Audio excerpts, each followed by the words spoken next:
વડોદરા શહેરમાં ફૂંકાયેલા વાવાઝોડા અને ભારે વરસાદ વચ્ચે ઠેર ઠેર વીજળી ગુલ થઈ હતી.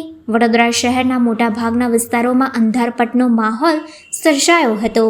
શહેરમાં વાવાઝોડાના પગલે અફરાતફરી મચી ગઈ હતી અને મધ્ય ગુજરાત વીજ કંપનીનું વીજ નેટવર્ક વાવાઝોડાના કારણે ભારે પ્રભાવિત થયું હતું. શહેરના 346 પૈકીના 127 ફીડરો પર વીજ લાઈનો ટ્રીપ થવાથી, લાઈનો પર વૃક્ષો પડવાથી કે પછી થાંભલા ધરાશય થવાના કારણે 70,000 જેટલા જોડાણોનો વીજ પુરવઠો ખોરવાયો હતો. આમ વીજળી વગર લગભગ 4 લાખ લોકો પ્રભાવિત થયા હતા. જો કે વાવાઝોડાની અસર ઓછી થયા બાદ વીજ કંપની દ્વારા તાત્કાલિક વીજ પુરવઠો શરૂ કરવાની કાર્યવાહીના ભાગરૂપે વીજ કર્મચારીઓની 46 ટીમો કામે લગાડવામાં આવી હતી. આમ છતાં શહેરના કેટલાક વિસ્તારોમાં કલાકો સુધી વીજળી વગર લોકો રહ્યા હતા.